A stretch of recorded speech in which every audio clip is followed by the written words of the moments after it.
And I never met Jordan Peterson in person. But I said to him when we met right before lunch, something that is said to me by so many people who meet me for the first time: I feel like I know you. And that is the highest compliment in effect. I now understand what a compliment it is when I receive it, because I never gave it to somebody before you. And I have watched you for hours and listened to you and read your book. And in fact, I didn't just read your book, I heard your book from you.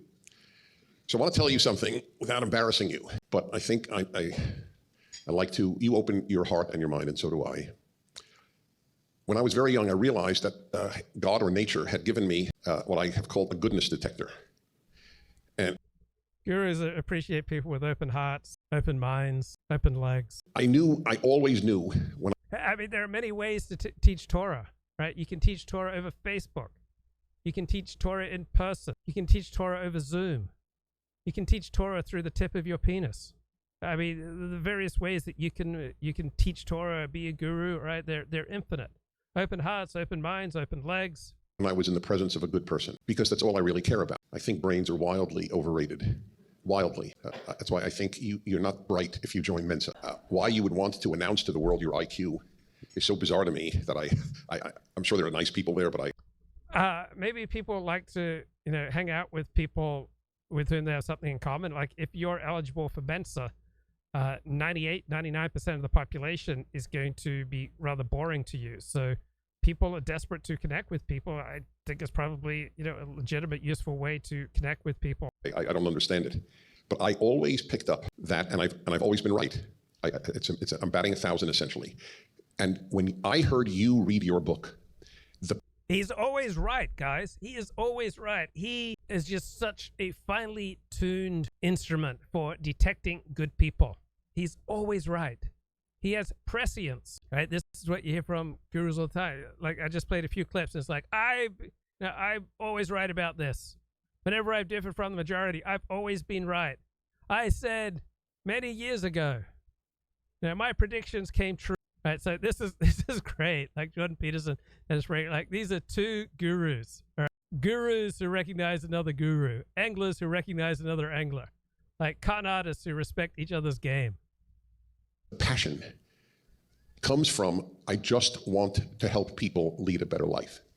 And that's me. I just want to help you guys lead a better life. That's all I want to do. And like, smash that like button, send down those super chats. But I just want to help people lead a better life. That's all. It's really quite overwhelming.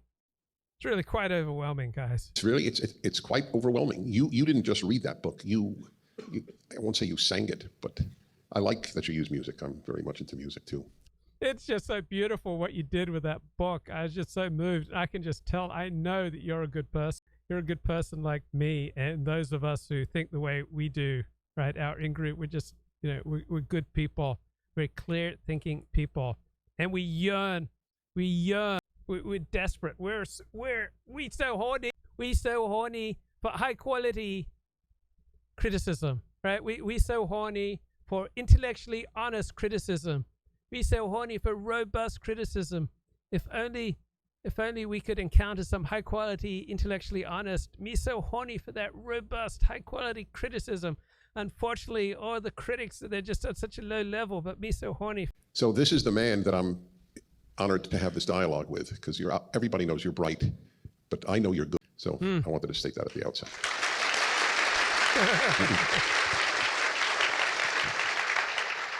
I have something to say about that. Good. He's always he's just about to cry. See, I don't think it's true. I mean, this is why I got motivated to do what I've been doing. And I've been doing what I've been doing for, I would say, since about 1979 in one form or another. Because things take a long time to generate. And one of the things I learned in the early 80s was that people have a great capacity for evil. And I didn't really understand that of myself until the early 80s, something like that, after meditating on it for a long time. And so I would say, it's not that I would never claim to be good. I think it's dangerous. But I did become terrified of how terrible I could be.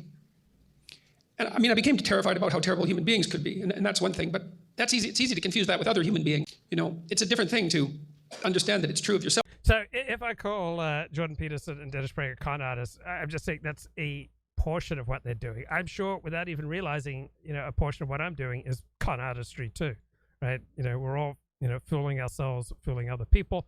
Dennis says some good things, some smart things, some funny things. I'm sure Jordan Peterson says some good, smart, wise things too. These are not, deliberate con artists in the conventional sense of the term, but there is a con that's operating here, and you will, in all likelihood, have less clarity, right? You'll, in all likelihood, be damaged the more content you take in by Dennis Prager.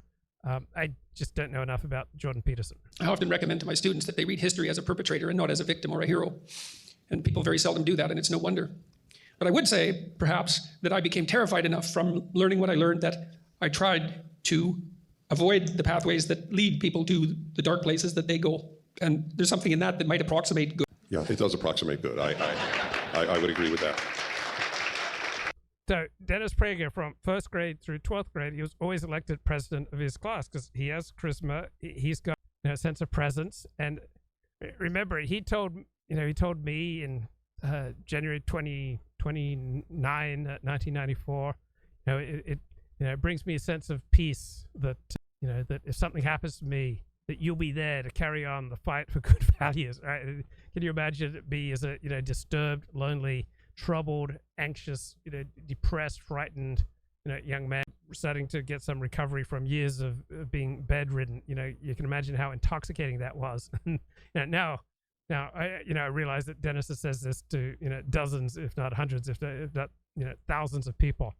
But he's very good at tuning in to the troubled, needy, anxious types and providing it with reassurance. It's like when I go to a party, right? I can just ding, ding, ding. I'll find the women who have fathers who are sex addicts, right? Just ding, ding, ding, ding, ding. I will find my way to them.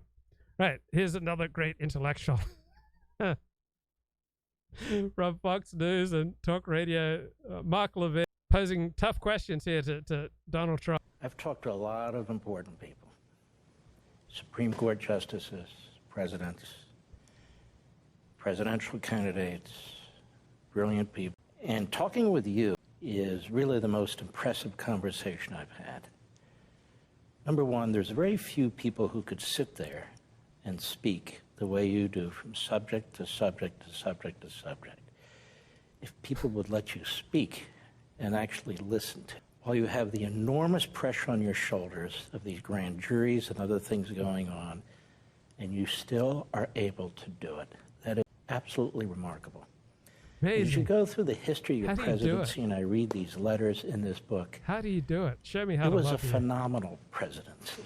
Wow. Phenomenal presidency. How do you do it? And the reason you don't get the credit that you deserve is because perhaps that's going to be up to history. When people look back and say, wait a minute, he was right about this and this and this and so forth. History, we're going to have to wait for history. I mean, this is just like Dennis Prager. I told him in something like 1995, I was frustrated that his teachings weren't more influential in Jewish life. And he said, my teachings won't be recognized for another millennium.